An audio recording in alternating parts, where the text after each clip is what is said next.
মানুষের রাজত্ব কায়েম করছে তারা।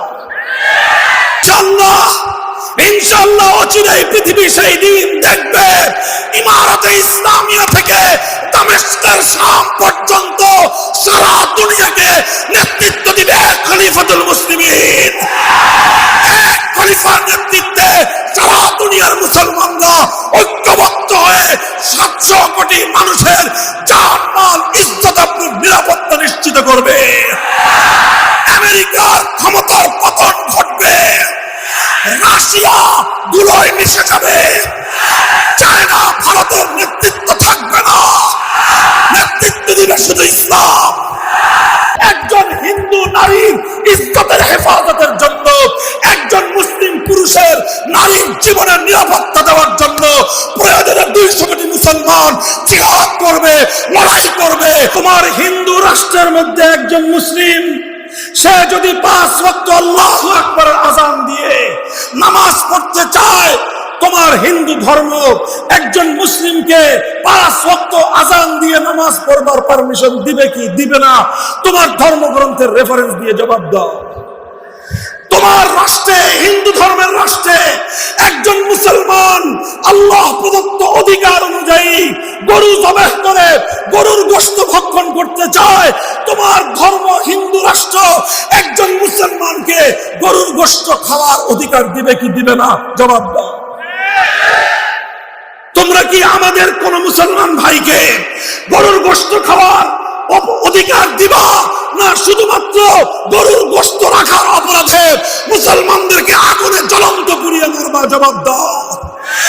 তোমাদের দেশে, তোমাদের ধর্ম রাষ্ট্রে একজন মুসলমান গরুর গোশত খাইতে চাওয়ার অপরাধে তার গোটা বাড়িঘর জ্বালিয়ে সারখার করে দিবা, না তাকে গরুর গোশত খাওয়ার অধিকার দিবা? জবাব দাও।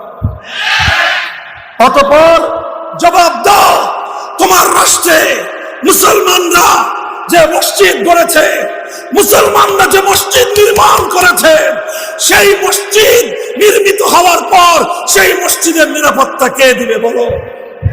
জবাব দাও। হিন্দু রাষ্ট্র, হিন্দুত্ববাদী রাষ্ট্রে মুসলমানদের উপাসনালয়, মুসলমানদের সিজদাগাহ, মসজিদ সম্পর্কে তোমার ধর্ম কি বলে? ধর্মগ্রন্থ থেকে রেফারেন্স সহ জবাব দাও। মুহতারাম হাজিরিন, এভাবে একটার পরে একটা যদি আমি প্রশ্ন করতে থাকি, হিন্দু ধর্মাবলম্বীদের কাছে জবাব চাইতে থাকি, জবাব চাইতে থাকবো, হিন্দু ধর্মাবলম্বীদের কাছ থেকে জবাব পাওয়া তো দূরের কথা, কোন রা শব্দ পাওয়া, তুই শব্দ পাওয়া সম্ভব নয়। একই কথা খ্রিস্টানদের ব্যাপারে জবাব দাও। দুনিয়ার 200 কোটি খ্রিস্টান, তোমরা যদি তোমাদের খ্রিস্টান ধর্ম অনুযায়ী রাষ্ট্র গঠন করো, তোমার সেই খ্রিস্ট রাজ্যে আমার একজন মুসলিম মেয়ে হিজাব পরে বিশ্ববিদ্যালয়ে যেতে চায়, হিজাব পরবার অধিকার তোমরা তাকে দেবা কিনা? জবাব দাও। আমার একটা বোন, আমার একটা মেয়ে আল্লাহর ফরজ বিধান পর্দা করতে চায়, পর্দা করবার অধিকার তাকে দেবে কিনা বলো?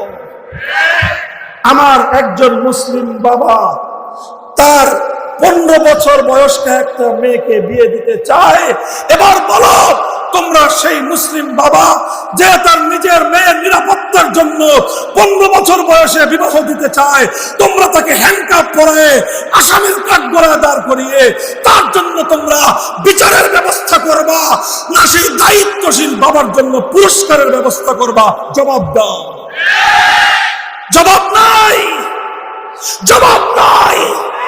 সারা দুনিয়ার কোথাও তুমি জবাব পাবে না।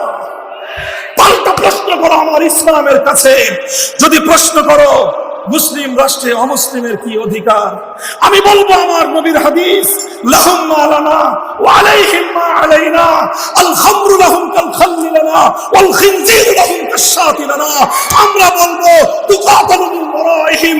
আমার নবী বলবেন একজন হিন্দু নারীর ইজ্জতের হেফাজতের জন্য, একজন মুসলিম পুরুষের নারীর জীবনের নিরাপত্তা দেওয়ার জন্য প্রয়োজনে 200 কোটি মুসলমান জিহাদ করবে, লড়াই করবে।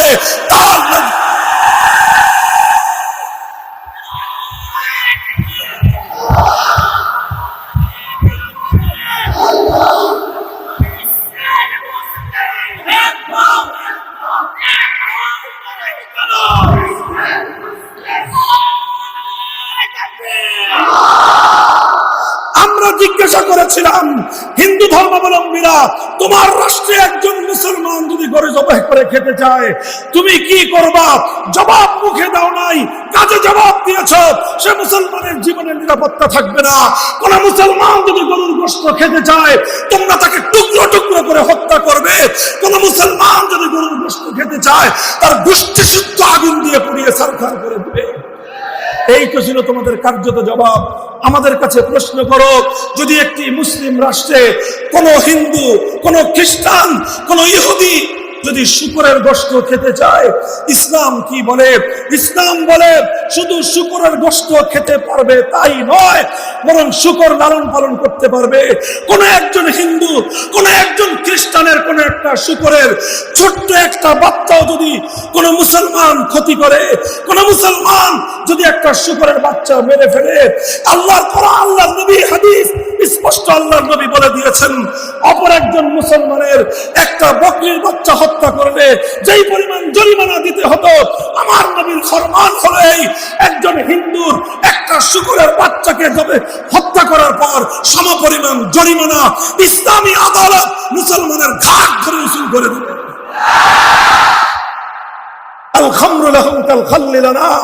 একজন মুসলমান ইসলামী রাষ্ট্রের মধ্যে যেরকম ম্যাঙ্গো জুস পান করতে পারে, শরবত পান করতে পারে, রু আফজা পান করতে পারে, সে ট্যাং শরবত পান করতে পারে, যে কোনো ফলের জুস যে কোনো মুসলমান পান করতে পারে।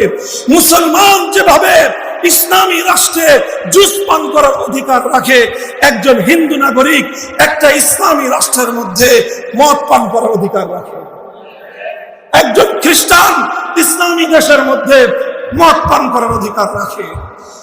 মুহতারাম হাজিরিন, এভাবে একটার পর একটা বলে যাব। শুরুই তো করলাম শুয়োরের বাচ্চার মদের থেকে। ইসলাম তোমার শুকরের অধিকার, শুকর খাওয়ার অধিকার দিয়েছে। ইসলাম তোমাকে শুকর পালন করার অধিকার দিয়েছে। ইসলাম আর কি না দিয়েছে সেটা বলো।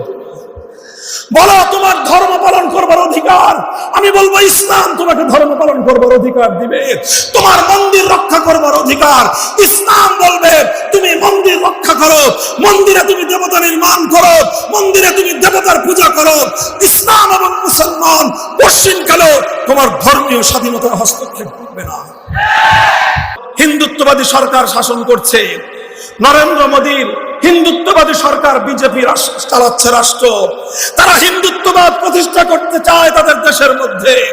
মুসলমানদের উপর হিন্দুত্ববাদকে চাপিয়ে দিয়ে জুলুম এবং ত্রাসের রাজত্ব কায়েম করছে তারা। আমি সেই নরেন্দ্র মোদীর বিজেপিকে ওপেন চ্যালেঞ্জ ছুড়লাম, আসো তোমাদের ধর্ম অনুযায়ী তোমার দেশের 2025 সালের বাজেট তুমি পেশ করো। বলবা যে আমরা তো করি, ওটাই হিন্দু ধর্মের বাজেট। হিন্দু ধর্মের তোমাদের যে ধর্মগ্রন্থ আছে গীতা থেকে রেফারেন্স দাও, যে গীতা কি বলেছে সেই আলোকে তোমরা এই কাজ করেছো, রেফারেন্স দাও। মোদির কথায় হবে না, অমিত শাহর কথায় হবে না, প্রিয়াঙ্কা গান্ধীর কথায় হবে না, রাহুল গান্ধীর কথায় হবে না। তোমাদের এক একজনের কথা এক এক রকম হবে। ধর্মগ্রন্থের রেফারেন্সের মাধ্যমে তোমার রাষ্ট্রের একটা বাজেট, ধর্মীয় বাজেট তোমরা উপস্থাপন করো। তোমরা আমার চ্যালেঞ্জ ঘোষণা করার আগেই আমি ফলাফল দিয়ে দেই, আমাদের এই চ্যালেঞ্জ আকাশে বাতাসে ধ্বনিত প্রতিধ্বনিত হয়ে ফিরে আসবে। ভারতের পক্ষ থেকে এর কোন যুক্তিগ্রাহ্য জবাব দেওয়ার মতো কোন বাপের বেটার জন্ম হয় না। ইনশাআল্লাহ অচিরেই পৃথিবী সেই দিন দেখবে ইমারতে ইসলামিয়া থেকে দামেস্কের শাম পর্যন্ত সারা দুনিয়াকে নেতৃত্ব দিবে খলিফাতুল মুসলিমিন।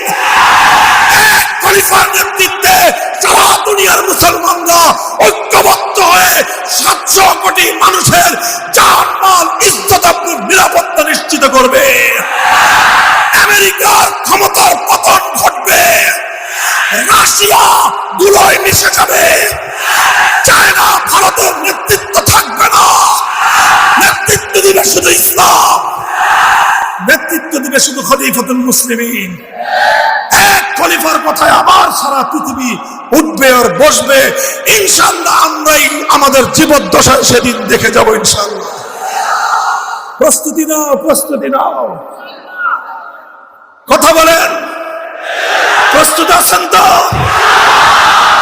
তবে শুধুমাত্র স্লোগান দিয়ে হবে না। শুধু স্লোগান দিয়ে হবে না, আল্লাহর জমিনে আল্লাহর খেলাফত কায়েম করবার জন্য তোমাদের প্রত্যেককে প্রস্তুতি নিতে হবে, ঘাম ঝরানো মেহনত করতে হবে, চোখের অশ্রু দিয়ে আল্লাহর সাহায্য চাইতে হবে। এরপর খেলাফত কায়েমের জন্য সমস্ত তাগুদের জাহিলিয়াতের কবর রচনা করবার জন্য শহীদ ঈদগাহে জমায়েত হতে হবে।